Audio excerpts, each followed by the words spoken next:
Hola, ¿qué tal estás? Utilidad de la filosofía. En estos tiempos que vivimos, que están invadidos por la modernidad líquida, por el relativismo, por el escepticismo, podemos preguntarnos qué utilidad tiene la filosofía, qué hacen los filósofos. Son preguntas que son actuales, de interés, y que pues también muchas personas se hacen esas preguntas. También, por supuesto, los adolescentes, los jóvenes, adultos, cualquier persona de cualquier edad. Y hasta cierto punto se entiende que se hagan estas preguntas. Primero porque parece que a veces hay un cierto desconocimiento de lo que es la filosofía. Se considera a veces la filosofía como que es un juego de palabras, como supone que cada uno sabe pensar y piensa a su manera, como quiere, etcétera. Y que en eso se queda la filosofía, y no es cierto de ninguna manera.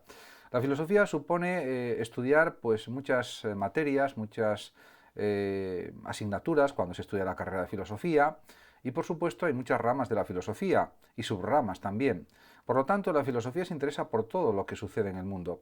Entonces, podemos preguntarnos muchas cosas. Por ejemplo, ¿por qué son los filósofos útiles, por ejemplo, en las empresas? ¿O para qué son útiles? Pues simplemente, como sabemos que la herramienta principal de la filosofía es el lenguaje, tanto el lenguaje natural como el lenguaje formal, especializado, el lenguaje, diríamos, que es propio de la jerga especializada.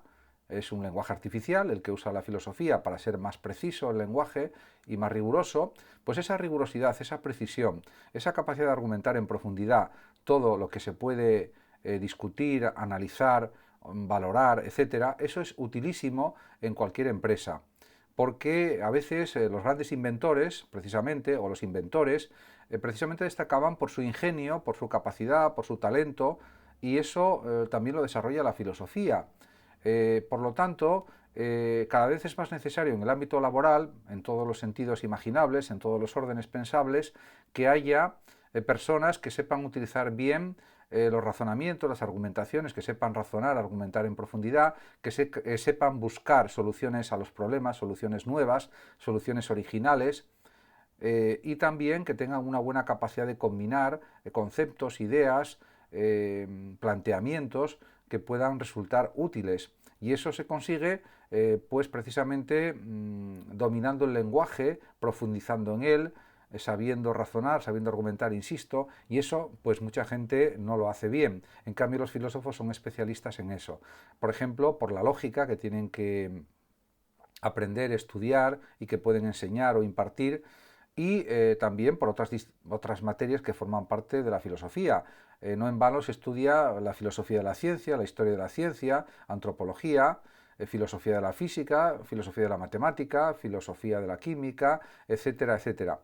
Y por supuesto también filosofía de la religión. En definitiva, no hay nada ajeno a la investigación filosófica. Por ejemplo, Mario Bunge tiene un libro famoso que es Investigación Científica, entre otros, también Filosofía de la Física y otros muchos.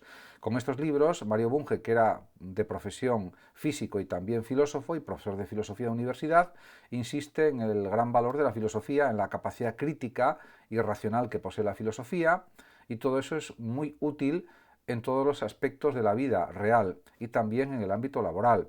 Incluso también hay el aspecto de las consultas filosóficas, que son algo similar a la consulta psicológica, porque los filósofos han estudiado los problemas vitales, el sentido de la vida y otras muchísimas cuestiones, porque la filosofía se interesa absolutamente por todo.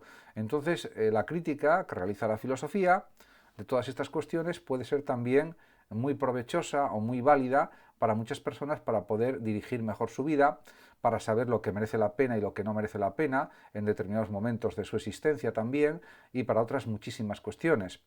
Y en ese sentido, no se quiere decir que la filosofía suponga que hay que razonarlo todo y justificarlo todo de una manera minuciosa y absoluta, pero sí que es verdad que hay muchas cuestiones muy importantes en la propia existencia que tienen que ser objeto de análisis, de reflexión sosegada y profunda, porque eso nos servirá para construir mejor nuestro presente y también nuestro futuro. Y en ese sentido, como por ejemplo también hay filosofía de la psicología, etcétera, pues eso nos da unas pautas ante la vida, de saber comportarnos, de saber actuar, de saber pensar. Por ejemplo, lo de saber pensar no es una cosa tan sencilla como se puede pensar en un primer momento, porque requiere una disciplina mental que, por ejemplo, proporciona la lógica matemática o lógica simbólica, lógica formal, que es lo mismo, Y realmente en ese sentido pues es un aprendizaje importante para cualquier persona. O por ejemplo, pues entender lo que es la teoría del conocimiento, la epistemología o la gnosiología, que es, gnosiología significa gnosis conocimiento, logos pues parte del conocimiento que se dedica al estudio del conocimiento. Gnosiología sería como un campo de estudio del conocimiento, del saber, del conocer, de lo que es entender, etcétera. En definitiva, son términos más o menos aproximadamente sinónimos: gnosiología, teoría del conocimiento o epistemología. De hecho, epistemología, episteme deriva de ciencia en griego antiguo, estudio de la ciencia. Logos podríamos entenderlo como estudio, análisis de la ciencia, etcétera. Entonces, en ese sentido, como somos seres de palabra, de lenguaje, el logos es lenguaje, es sentido, es significado, pues podemos pensar también, por ejemplo, en que hay un dominio del lenguaje pues muy profundo por parte de los filósofos, y eso se observa, por ejemplo, en libros como, por ejemplo, Pragmática del Español, de Eduardo Bustos, y otros muchísimos más, los libros de Wittgenstein sobre filosofía analítica del lenguaje, los libros de Russell también de filosofía analítica del lenguaje, etcétera, etcétera. En definitiva, la capacidad de reflexionar, de analizar, de criticar, de entender, se desarrolla muchísimo con el cultivo de la filosofía, con el cultivo del pensamiento. Y no digamos ya si leemos, por ejemplo, a filósofos como Kant, como Hegel, como Bertrand Russell también, por ejemplo, como Zubiri, como Gustavo Bueno y otros muchos que existen como grandes filósofos en la historia de la filosofía. Por ejemplo, también Descartes, David Hume, John Locke, por ejemplo, también Guillermo de Ockham, Tomás de Aquino y otros muchos, ¿no? Aristóteles, Platón, etcétera, etcétera. En definitiva, hay una tradición filosófica realmente muy valiosa, inmensa, enorme, y que está a nuestra disposición. Y, por supuesto, eso nos sirve también para poder razonar y argumentar y criticar y analizar desde el presente y analizar todo lo que sucede en nuestro mundo.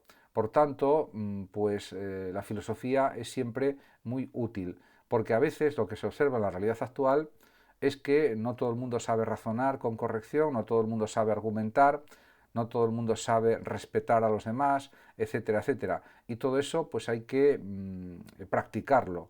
Y no se practica solamente con desearlo, hay que practicarlo realmente a través del esfuerzo, de la lectura, de la escritura, de la reflexión, etcétera. Y eso son actividades intelectuales que hay que realizar y que si no se realizan pues no dan resultados.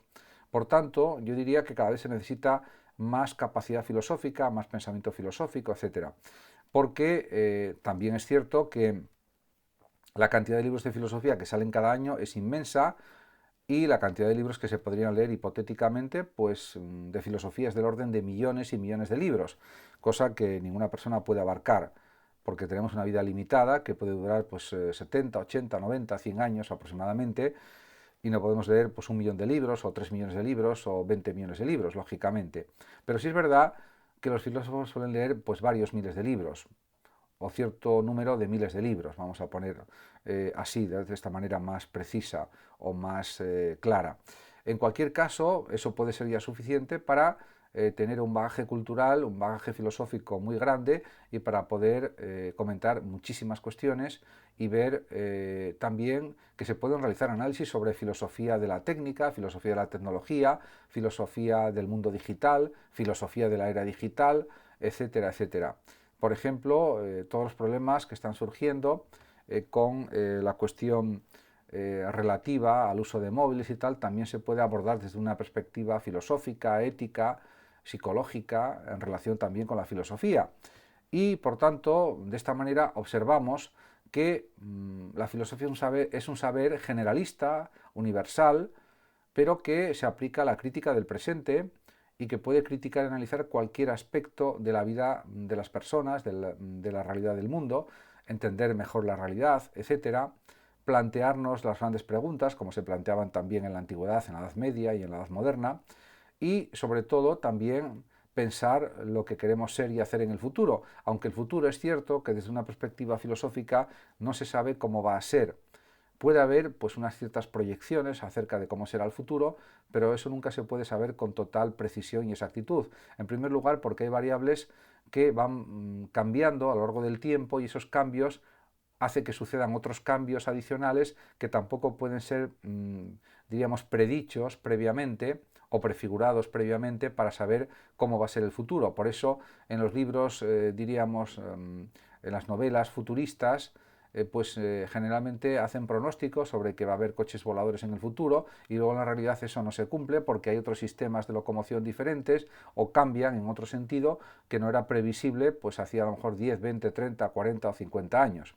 Y esto sucede en muchos escritos, artículos, novelas u otros libros que se publican y que hacen predicciones acerca de cómo será el futuro. Pueden acertar en algunas cuestiones, lógicamente, pero en otras no aciertan porque interviene la libertad humana y la libertad creadora de los seres humanos. Y los inventos puede predecirse cómo podrían ser, pero nunca se puede saber con total seguridad cómo serán realmente. En ese sentido, todo esto es algo que se entiende perfectamente desde una mentalidad filosófica más abierta y más centrada en el significado del azar, de la casualidad, lo que no implica que no haya que también considerar que el esfuerzo, el trabajo, pues también son muy importantes en la vida de las personas, pero también es cierto que la libertad humana hace que no todo se pueda prever. Pero sí se pueden prever muchísimas cuestiones en el ámbito de la ciencia, en otros ámbitos, en los ámbitos, pues por ejemplo, a lo mejor del cambio climático y otros aspectos que están actualmente a la orden del día y que están siendo pues muy comentados, muy analizados y que son objeto de muchísimas polémicas. Muchas gracias a todos por su atención, saludos como siempre a los oyentes de Radio Sofando de México y por último decir que los que lo deseen pueden compartir este vídeo también y darle pues un me gusta. Gracias a todos y hasta siempre.